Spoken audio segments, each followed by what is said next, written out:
5,000 sailors. One ship that never docks for 9 months. Eating, sleeping, and showering sounds simple until you're doing it in 140 decibel noise, a 72-inch rack, and a bathroom shared with 25 strangers.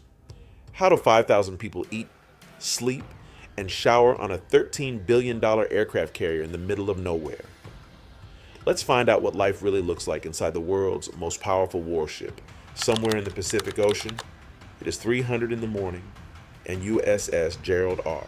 Ford is cutting through black water at 30 knots, 5,000 Americans locked inside a steel hull. 17,000 meals to prepare before the day ends. Kitchen temperatures hitting 135 degrees Fahrenheit, and not one of them has touched dry land in 9 months. Those numbers are staggering, but they are not the most astonishing part. The most astonishing part is how close this entire system comes to collapse because of a single wrong call on the menu.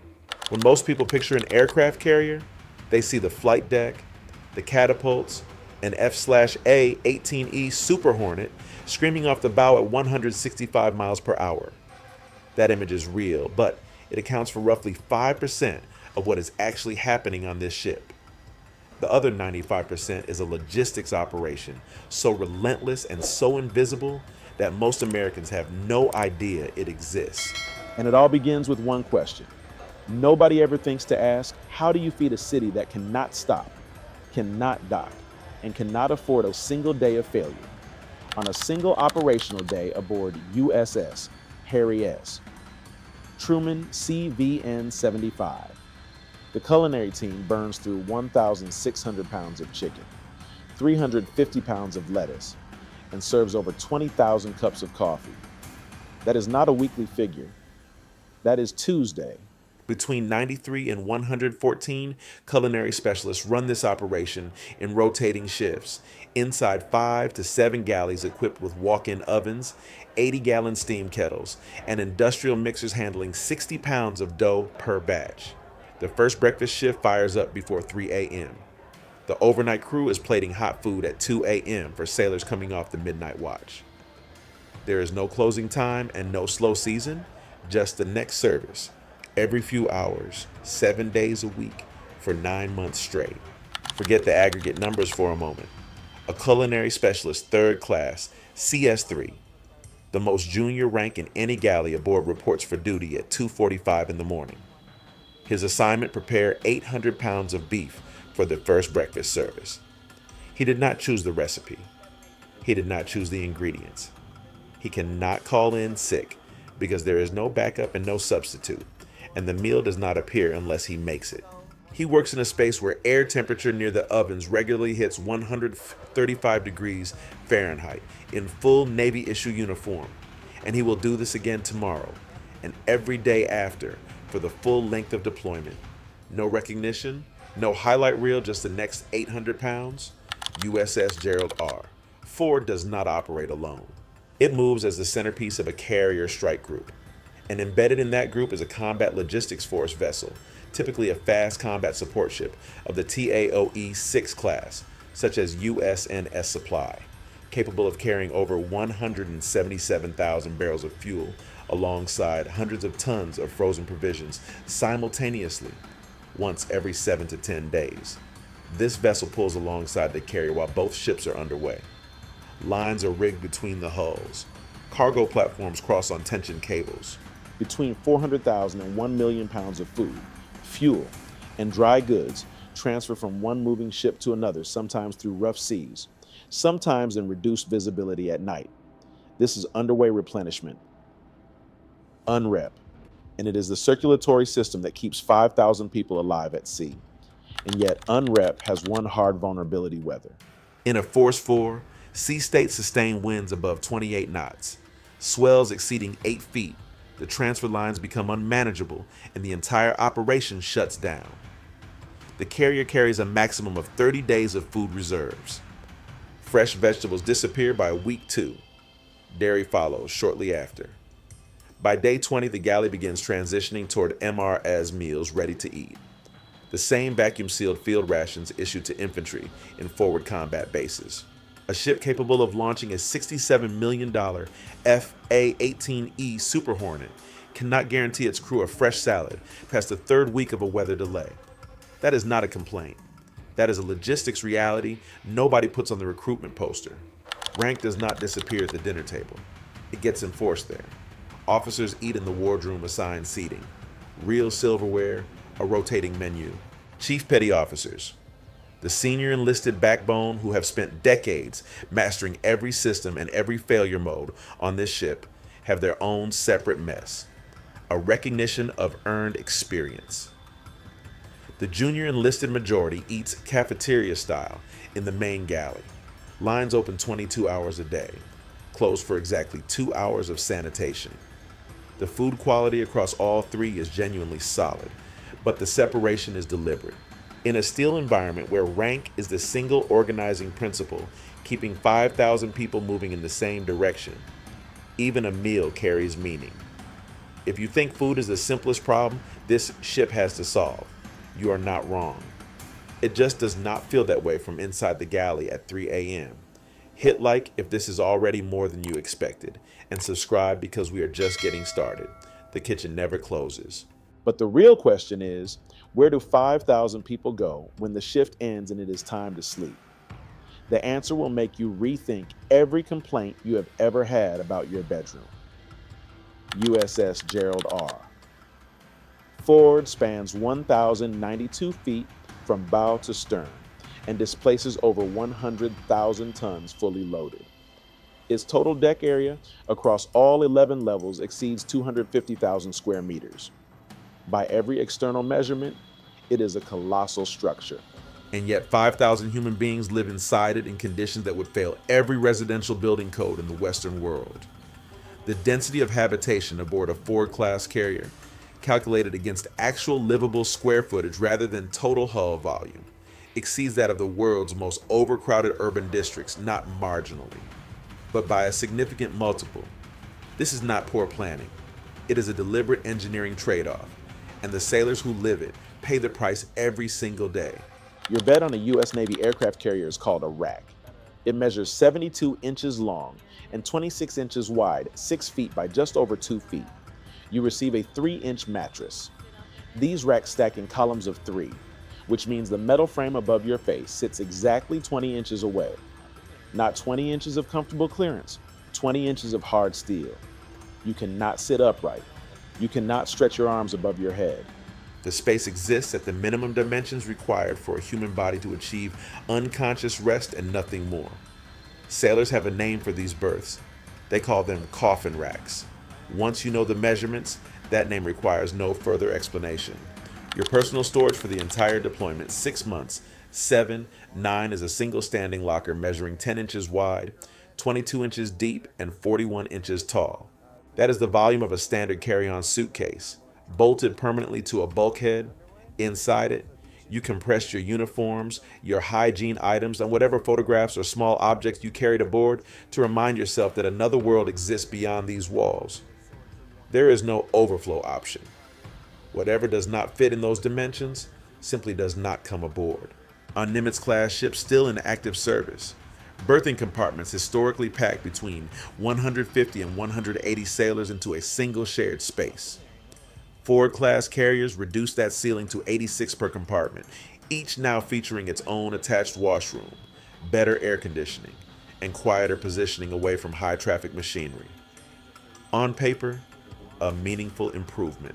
In practice, 86 people sharing 20-inch sleeping clearance and one corridor is still 86 people, and no amount of engineering softens that arithmetic. Picture an aviation electronics technician, third-class AT3, waking for a 0400 watch station. From the moment his feet hit the deck to the moment he reaches his assigned position, the transit takes roughly 8 minutes. That 8 minutes requires passing through 14 watertight hatches each, a 60-pound steel door that must be dogged shut behind you for fire safety compliance. It means climbing 6 near vertical ladders inclined at 70 degrees, designed to conserve horizontal space rather than accommodate human movement. It means ducking under overhead pipe runs and stepping over knee knockers, the raised steel lips at the base of every hatch frame, that every sailor learns to clear by instinct or pays for in bruised shins. And all of it at a walking pace. Because running aboard ship signals an emergency. Everything else moves controlled, no matter how little time remains. Ford-class carriers were built with approximately 550 additional compartments, compared to the preceding Nimitz class, a direct investment in crew habitability and reduced congestion. What the design specifications do not headline is the consequence that follows. 550 additional compartments means 550 additional potential failure points. 550 additional hatch seals requiring scheduled inspection. 550 additional runs of pipe and electrical conduit through bulkheads that previously did not exist. Every gain in habitability aboard a warship carries a proportional increase in mechanical complexity on a vessel that cannot call outside for repairs is always a liability that compounds quietly over a 9-month deployment. Aviation maintenance crews, the aviation machinists' mates, electricians' mates, and aviation structural mechanics who service aircraft between in-flight operations are berthed in compartments directly beneath or adjacent to the flight deck. During active operations, the deck above them sustains noise levels between 140 and 150 decibels. The threshold for permanent hearing damage in humans is 140 decibels. These sailors sleep directly underneath that. Earplugs reduce exposure. They do not eliminate it. And on several Nimitz-class ships still in active deployment, hot racking sharing a single rack across rotating ships so the bed is never empty continues not by policy, but by necessity. Because crew complement exceeds available rack count, and there is no clean solution that does not require space that does not exist. Could you endure 1 week of that? Now stretch it to 9 months and ask yourself what it does to a person. Tight quarters, constant noise, zero natural light, and at least you have somewhere to lie down. The next problem has no elegant solution whatsoever. What happens when 5,000 human beings share the same plumbing, and the plumbing decides it is done? Ford-class carriers produce 400,000 gallons of fresh water every single day through a reverse osmosis desalination system that pulls raw seawater from the ocean and strips it clean. On paper, that sounds like an engineering triumph and in isolation. It is. But understand where that water sits in the ship's priority hierarchy. The A-1B nuclear reactors powering USS Gerald R. Ford require continuous coolant flow as their first operational demand. Reactor cooling comes first, flight deck hydraulics comes second, human sanitation comes after. The 400,000 gallons per day figure represents the theoretical ceiling of the system under ideal conditions, not a guaranteed daily allocation for 5,000 sailors trying to shower, flush, and stay functional on a 9-month deployment. Each berthing area aboard a carrier serves between 80 and 100 sailors. That area contains approximately 3 to 4 shower stalls and 3 to 4 toilet fixtures. Do that arithmetic plainly: 1 shower for every 25 people, all of whom operate on rotating watch schedules that compress their available personal time into narrow windows between duties. This is where the Navy shower was born, not as a suggestion, but as a survival technique that became instinct. You turn the water on, get wet in seconds, shut it off. You soap and shampoo with the water off. You turn it back on, rinse in under 30 seconds, and you are done. Total water consumption approximately 3 gallons. A standard civilian shower burns through 60. The math is not close. And while Ford-class desalination capacity means freshwater scarcity is no longer the existential crisis it once was on older ships, the time pressure is identical because 25 people are still waiting behind you. Modern Ford-class carriers replace the older gravity-fed waste systems with a vacuum-based network, the same fundamental concept used on commercial aircraft, but scaled to handle the daily biological output of a small town. The engineering logic was sound. Vacuum systems use less water per flush, occupy less pipe volume, and move waste more efficiently through a hull that has no straight lines and no convenient downhill gradient. In a laboratory environment, the system performs exactly as designed.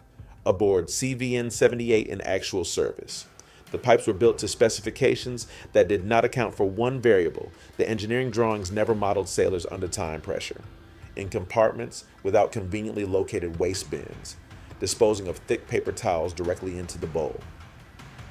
The vacuum lines were dimensioned too narrowly for the real-world waste stream that 5,000 human beings generate around the clock. The result was chronic blockage. And when one section of the vacuum network loses pressure integrity, the failure does not stay local. It cascades through interconnected lines across multiple decks simultaneously. The fix for a major system blockage is an acid flush, industrial chemical agents pumped under pressure through hundreds of feet of interior piping to dissolve accumulated material. One treatment costs $400,000.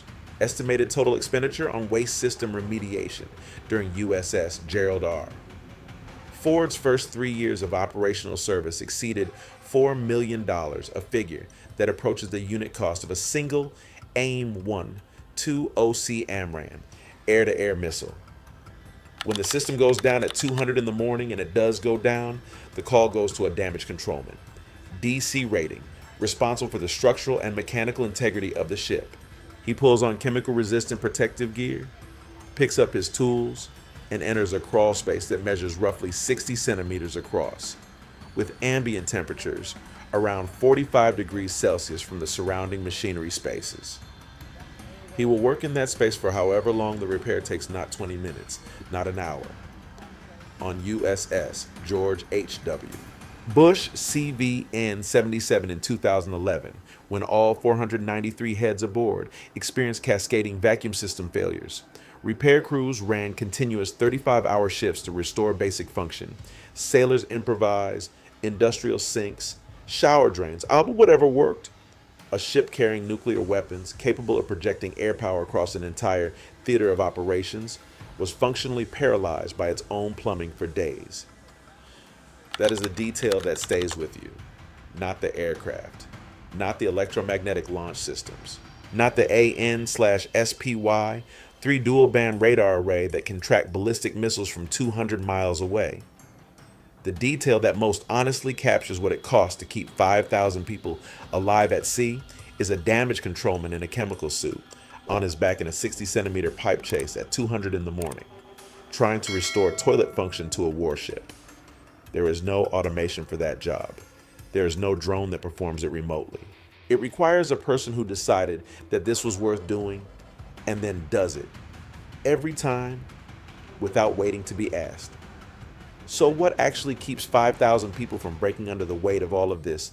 The heat, the noise, the confinement, the plumbing, food, like sleep, and sanitation can all be managed with process and discipline.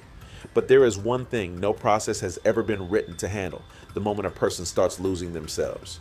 The majority of the 5,000 people aboard a U.S. Navy aircraft carrier will not see natural sunlight for days, at a stretch sometimes for weeks. The flight deck is one of the most dangerous working environments on Earth during active operations, and access is restricted to essential personnel only. That means the engineers, the logistics specialists, the culinary teams, the IT technicians, the damage control crews, the administrative staff. The people who constitute the overwhelming majority of the ship's company live and work in passageways and compartments with no windows, no natural light, and no visible horizon. They navigate this environment for 12 to 16 hours a day, every day. USS Nimitz, CVN 68, completed a 321-day deployment during the COVID-19 pandemic. USS Dwight D. Eisenhower CVN 69 spent 275 days deployed to the Red Sea in 2024, operating at a combat intensity that naval analysts described as the highest sustained operational tempo since World War II. These are not anomalies. They are the direction the numbers are moving. Research published through the Naval Health Research Center found that rates of adjustment disorder, a clinical diagnosis covering the psychological stress response to sustained environmental pressure, increased by approximately 34% after the 6th month of a deployment. That figure comes from data the Navy collected on its own personnel. What the same data also shows is that fewer than 12% of sailors experiencing those symptoms proactively seek mental health support. The reason is not ignorance. Every sailor knows the resources exist. The reason is cultural. In an environment where your competence is assessed daily by the people sleeping 3 feet above and below you, where showing vulnerability carries social and professional consequences. The decision to walk into a mental health appointment is not a simple one. The Navy has invested significantly in expanding its support infrastructure, civilian therapists, licensed clinical social workers, and chaplains embedded throughout carrier strike groups.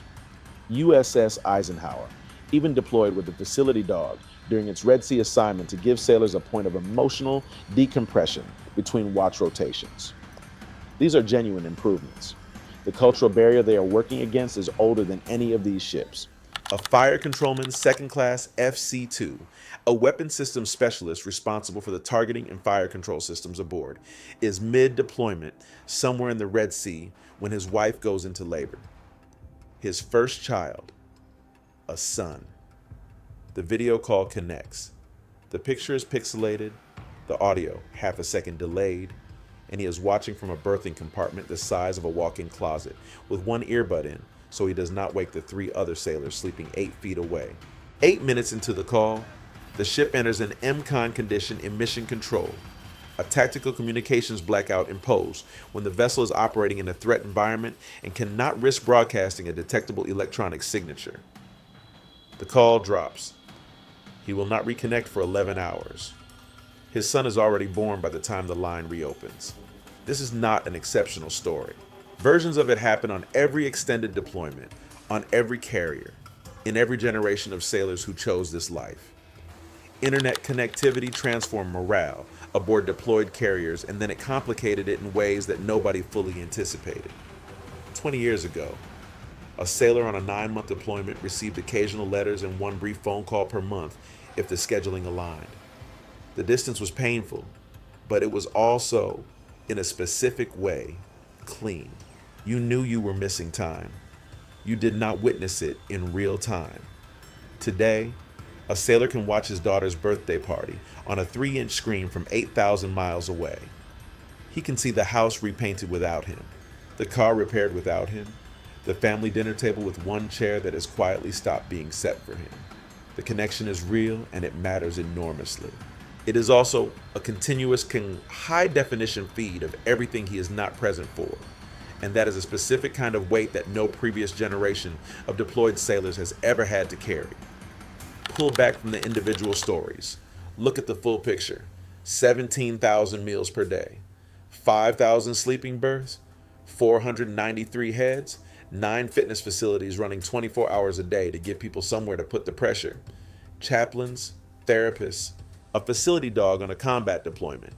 All of it, every system, every protocol, every institutional investment is infrastructure. It is the scaffolding built around a single operational requirement that no engineering document has ever formally specified 5,000 individual human beings making the decision every morning to get up and continue. That decision is not guaranteed by the ship's design. It is not produced by the nuclear reactors or the electromagnetic catapults or the $13 billion price tag. It is made by people quietly, without ceremony, in a 20-inch sleeping space at 0400, and then made again the following morning, and the morning after that, for 9 months, until the ship finally turns toward home.